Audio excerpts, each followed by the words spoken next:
L'interview romaine, présentée par Cyprien Viette.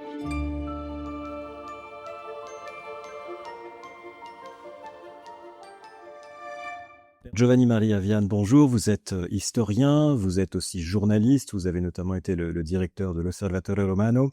On va revenir avec vous sur votre parcours, votre carrière, votre lien avec la papauté, mais je voudrais d'abord commencer par vos origines, votre enfance. Quels sont vos premiers souvenirs de la papauté, des papes, votre premier contact peut-être médiatique avec la figure du pape? Oui, les premiers souvenirs, c'est les souvenirs de la mort d'un pape. J'avais 6 ans quand est mort Pie XII.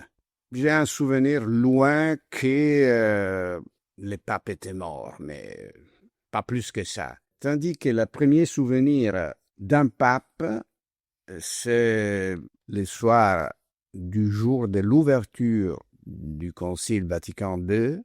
À la place Saint-Pierre, s'étaient réunis beaucoup de gens et le pape Jean XXIII apparut à la fenêtre du palais apostolique, donnant un petit discours, le fameux discours de la Lune, où le pape disait « Je vois que vous êtes ici beaucoup. Quand vous rentrez chez vous, vous trouverez vos enfants. Donnez-eux une caresse de la part du pape. Vous voyez, il y a aussi la lune, parce que c'était évidemment plénilune ou quelque chose comme ça. Et en plus, je me souviens, quelques mois après la mort de ce pape, on mourait dans la campagne, chez soi. Les vieux mouraient entourés par la famille, les voisins. Et là, le pape mourait dans son palais, tandis que la foule était réunie pour prier, pour l'accompagner. C'était le 3 juin 1963. 21 juin, scénario complètement différent. Place Saint-Pierre inondée de soleil. C'était le premier jour d'été. Il faisait chaud, évidemment. J'étais avec mon père, un ami, un ou deux de mes frères et les fils de cet ami. Et les enfants que nous étions là, nous avions été baptisés par Montini. Tout le monde attendait Montini. J'ai un souvenir très, très clair de cet événement. Après, je n'ai jamais raté un Habemus Papam, c'est-à-dire les deux fois en 78, 2005 et 2013. Je reviens sur la figure de Paul VI. Une fois pape, vous avez eu l'occasion de le rencontrer. Il a aussi inspiré votre parcours intellectuel, universitaire. Ça, sans doute, mais les rencontres ont été très, très rares. Mon père était son bibliothécaire privé, on peut dire, parce qu'il les connaissait depuis les années 30. Ils étaient très amis. Après la mort de mon père, il y a 25 ans, on a découvert qu'il était aussi son directeur spirituel. Mais seulement notre mère savait quelque chose parce qu'il était très discret. Mais rencontre, c'était seulement un. À l'occasion du 25e anniversaire de mes parents, le pape nous a reçus en audience. Ils se sont épousés 47, alors ça veut dire 72. Et le pape nous a reçus toute la famille, mes parents et nous trois. On les considérait un peu les papes de famille, parce qu'il nous a demandé qu'est-ce que nous faisions. J'étais à l'université, j'ai étudié les pères de l'Église, j'ai fait mon doctorat sur Athanase, Alexandrie, etc. Alors le pape a dit, oui, les pères, des lumières qui viennent de loin. Et c'était une phrase pas banale, parce que lumière, c'est évident, mais qui viennent de loin. Ça veut dire aussi la difficulté de l'approche historique. Paul VI a été le candidat, on peut dire les dauphins de Jean XXIII. Mais étaient des personnalités très différentes entre eux. On a tout de suite mythologisé les bons papes Jean, ouverts, progressistes, prophétiques, tant que le pape Paul VI ressent cette contraposition. Paul VI a vécu les drames du post-concile, mais il n'a jamais changé d'opinion.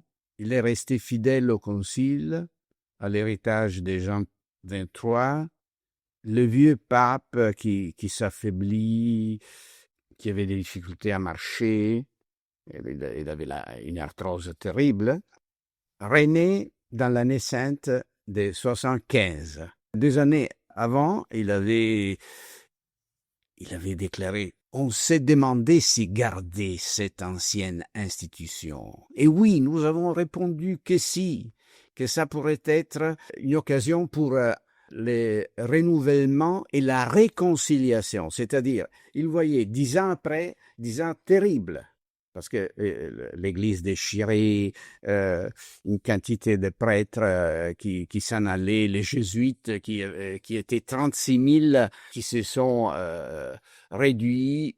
Et tout ça a été vécu par Paul VI dramatiquement, mais sans jamais perdre un regard d'ouverture à l'avenir. Vous étiez là en 1978 lors de l'élection de Luciani. Quels sont vos souvenirs de cet éphémère pape Jean-Paul Ier? Comment vous le définiriez?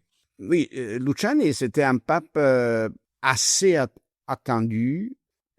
Le pauvre Luciani a été empêché par le monseigneur Noé, qui était le chef des cérémonies, de parler, parce qu'il voulait parler tout de suite, mais lui a dit « Saint-Père, on ne fait pas ça ». Alors il a parlé des jours après. Et il a expliqué son nom, parce qu'il y avait justement les problèmes de la contraposition entre Jean et Paul.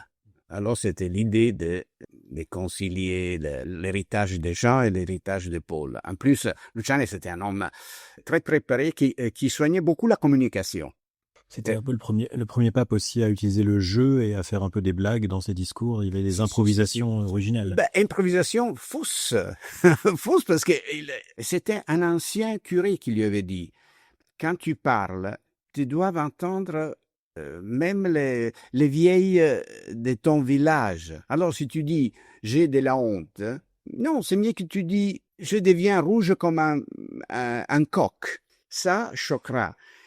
Et c'est ce que lui fait dans ces 4 semaines. Luciani était le candidat de la vraie continuité, parce que dans le deuxième conclave, alors est resté Benelli en première ligne et il a été vaincu par Wojtyła. Lui aussi, si on veut dire, on peut dire dans la ligne de Montini, mais beaucoup plus conservateur. Alors justement, comment vous, en tant qu'historien italien, vous avez vécu l'élection du premier pape non italien venu d'Europe centrale? Est-ce que ça a été pour vous un choc ou est-ce que c'est quelque chose que vous aviez imaginé?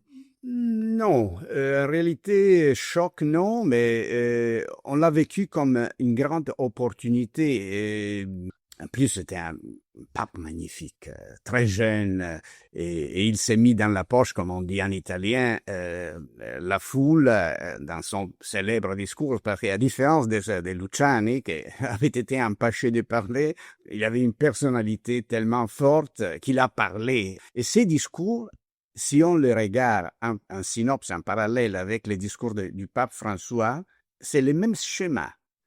On a fait beaucoup de la rhétorique sur l'évêque de Rome, mais l'avait déjà dit Jean-Paul II. I signori cardinali hanno scelto un vescovo di Roma ed è venuto da un paese lontano, ma così vicino. Un délire, surtout quand il a dit se mi sbaglio mi corrigerete. Alors là, c'était le pape des Romains, le pape des Italiens. Et ce pape qui a parlé d'une voix très forte. Début novembre, Assise, arrive Assise en hélicoptère. Il est en train de repartir pour Rome et quelqu'un de la foule lui dit « Ricordati della Chiesa del Silenzio, souviens-toi de l'église du silence ». Le pape est comme si on lui donnait une gifle. Il se tourne et dit « La Chiesa del Silenzio adesso parla ». C'est moi qui parle. L'église du silence, c'est moi. Et c'est vrai, c'est ça. Alors Benoît XVI, c'est une autre histoire puisque vous avez été appelé par Benoît XVI à la direction de l'Osservatore Romano. Comment s'est déroulée cette relation avec le pape allemand qui lui aussi était un intellectuel fin? Le rapport a été très facile, même si les rencontres ont été assez rares. Il est venu à l'occasion du 150e anniversaire du journal. Et c'était un jour extraordinaire. Le pape était très, très curieux comme un vrai intellectuel. demandait tout, des souvenirs. Je l'accompagnais. En plus, il y avait une rencontre avec tous les journalistes, les typographes, etc. Et je pensais que c'était ridicule de lire un discours. Alors j'avais pensé quelques idées et j'ai improvisé. Le pape avait un discours préparé. Il a lu les premiers mots et après, il a voulu répondre lui-même en improvisant. Et il a démontré une attention au journal et comme il voyait le journal qui m'a beaucoup frappé. En privé, il m'a dit è quasi una rivista, presque une revue, c'était pour lui. Pour lui, c'était le maximum de félicitations. Il m'a demandé seulement une chose au début, parce que j'avais presque enlevé toutes les photos. Il dit, quelle photo en plus il serait pas mal. Je pense qu'il pensait à la Frankfurter Allgemeine Zeitung qui avant était seulement texte et qui avait été réformée justement il y a quelques années en plaçant une énorme photo dans la première page. Et, évidemment, on a fait comme ça aussi. Alors, comment avez-vous vécu cette phase de transition très particulière de 2013 avec la renonciation du pape Benoît et l'arrivée de ce nouveau pape argentin? Comment avez-vous vécu cette période de bouleversement pour le Vatican? J'étais pas surpris. Ni surpris, ni choqué par l'annonce. J'étais prévenu quelque peu avant, mais le pape lui-même avait annoncé la renonciation dans son livre interview Lumière du monde.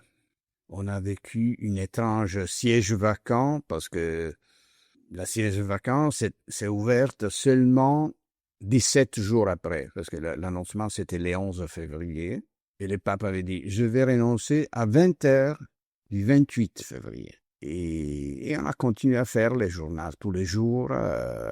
On a vécu cette période avec une très grande sérénité. Et évidemment, François a tout changé. Tout changé, un style complètement nouveau. Mais si avec Benoît XVI, j'avais l'avantage de connaître sa pensée, avec François, j'étais facilité par la langue, parce que je parle heureusement mieux que français, l'espagnol.